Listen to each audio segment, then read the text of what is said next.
Trei culori cunosc pe lume, cele țin ca stâlpători.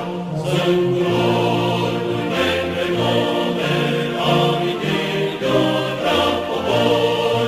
Sunt culori cu negre nume, amintiri de-un drag popor. Roșu foc, un cer străbate, inima plină de dor.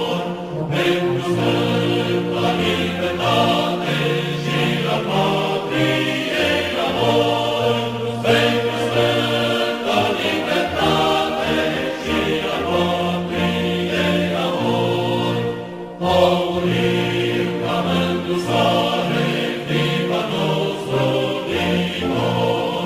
Pururea eternă floare și cu luci de pieritor. Pururea eternă floare și cu luci de pieritor. Iar al nostru e credința,